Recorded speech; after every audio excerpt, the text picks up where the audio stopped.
The success of your business doesn't depend on your product, doesn't depend on your ideas, doesn't depend on your to-do list. It depends on your ability to execute and deliver with a team. You cannot scale a business without a team and multiple people working towards the same goal. In this video, I will break down 6 key concepts on how to build a team, how to lead a team, and how to encourage people to chase that big vision of yours all the way to the end. My name is Devin Johnson, CEO of SalesAI.com. I've built, scaled, and failed multiple businesses, and on this journey, we're documenting every win, every fail, to building $1 billion business. When I first started building teams, I thought I had to have every single answer, and I had to give step-by-step instructions on how to get everything done. And that was ultimately where one of my biggest fail points in a failed business was. In one of my first team experiences, I had about 10 employees, and I tried to be accounting, I tried to be marketing, I tried to be business ops, I tried to be visionary, I tried to be every department and issue these little to-do lists every single day. And ultimately, people got frustrated, people got their own ideas, people went out and started their own businesses based on our business model, all because I wasn't truly empowering a team. I was more of so running a dictatorship in a very non-dictator way. But I thought I had to be the source of all truth and all knowledge. That is the #1 mistake you can make becoming a CEO and starting to build a team. So with that being said, we're gonna jump right into the framework. And #1 is setting clear expectations. In order to have a team behind you, you have to know where you're going. So you have to set a end goal and what you're gonna sell, what you're gonna be, and how you're gonna do it at a bare minimum. Those are the 4 pillars of expectations that you have to define as the founder and CEO. With that being said, you then can start to isolate things that you suck at. For me, it was accounting, finance. I was an okay marketer, but I was really good at sales and fulfillment and customer relations. And so as soon as I got a couple customers underneath my belt and some revenue, I started to outsource my weaknesses. I started to bring in business partners and giving them a piece of the pie. #2, build systems, not dependency. In my first business that I mentioned earlier that I massively failed in and scared all of the employees away and ultimately went back to zero, was I did not build systems, I built dependency.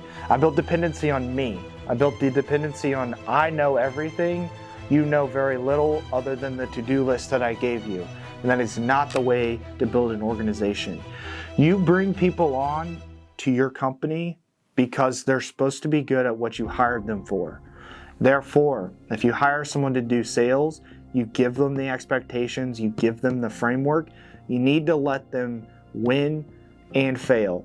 And you cannot be the source of stepping in and try to save the day on every single little potential failure or mistake. And so you have to start to build frameworks. As you start to see failures in the business, document why did it fail and how are you not going to fail again. These are basic standard operating procedures in the early days.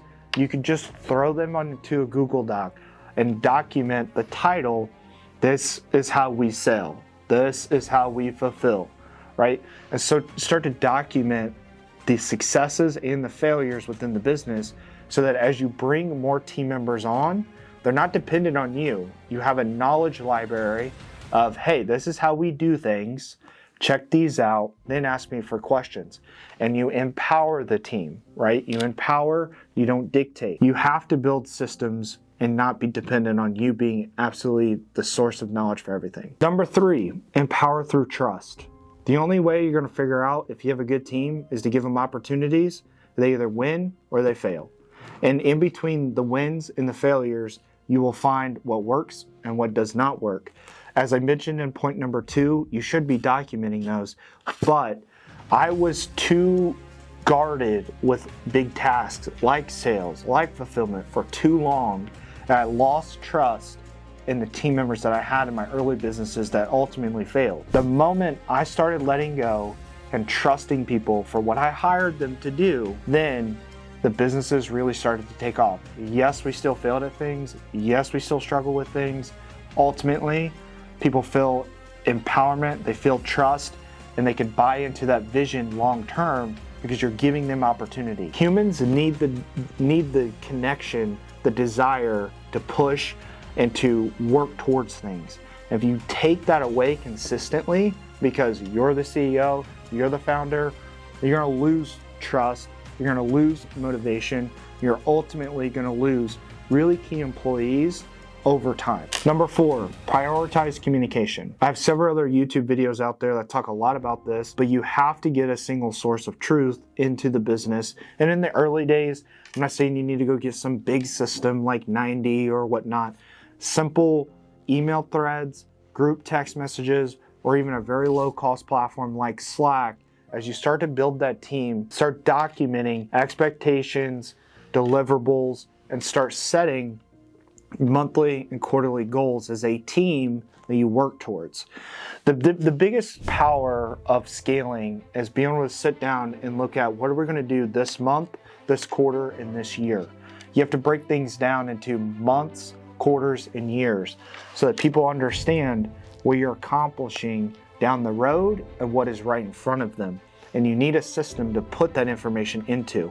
Even if you're just getting started, I recommend putting a strong source of documentation and communication into the business ASAP. Number 5, this is probably the biggest in my book, it's lead by example. I don't know anybody that wants to work for someone that, sets these expectations and has this cool vision, but then doesn't show up, is always late, under delivers on what his, deliverables were, that doesn't take care of themselves, that's sloppy. I mean, the list can go on and on and on. You are leading a team. You have to lead by example. You have to lead and encourage people to want to become you or to become the better version of themselves through you. And so with that being said, be very cognizant of the decisions you're making outside of the office, the decisions you're making with, basic hallway conversations, the decisions you're making of how you talk to people, the demeanor you come across.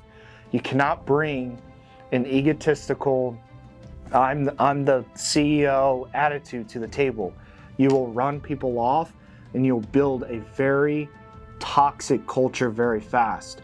So lead by example, work on being 1% better every single day. Your team will see that, your team will recognize that, and they'll be encouraged by it. Number 6, develop your team. Mentor your team. Be there. Be a backstop. Help them understand where they won, where they failed. I strongly encourage one-on-one structures within the business, especially in the early days. Weekly to start, then you can move it to bi-weekly. But you have to develop your team and understand not only the company's goals, but what are their goals. For the most part, I know every single goal that someone wants to achieve personally within the organization, and we're over 80 employees internally, and I know something about them that they're trying to achieve outside of my office. That's very important because when things get tough and you get into one of those conversations, people are frustrated, you help them come back to the surface of, hey, didn't you want to buy your first house this year? Hey, didn't you want to pay off your college debt this year? Well, with that being said, they can't be stuck in the now, stuck in the past, if they want to move forward and accomplish their big personal goals. So mentor them, help them understand that pain is temporary and to keep moving forward. You have to be a mentor and not a dictator within the business. Next, I want to cover some common leadership mistakes. Number 1 is micromanaging. Again, we've talked a lot about bringing a team together, empowering them, mentoring them, and you cannot be on their case every 30 minutes about a project or a deadline or so on and so forth. You have to trust the process and you have to trust your people so they continue to feel empowered. Next, you can't just focus on results, you have to focus on relationships. I see a lot of leaders that only focus on the numbers in the business and not personal relationships. People are attracted to companies that people feel like they're valued and that people in leadership care. And it starts with you. That means 5-10 minute conversations of nothing about work. How's the kids doing? Taking them to lunch. Really building those deep, genuine relationships, understanding what their personal goals are and how your business is a vehicle for them to achieve it. You can't do it if you don't understand their personal wants, needs, desires, and goals.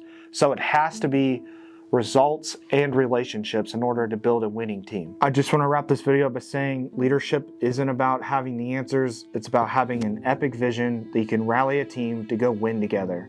If you found value in this video, please leave a comment, like, subscribe, and we'll see you in the next video.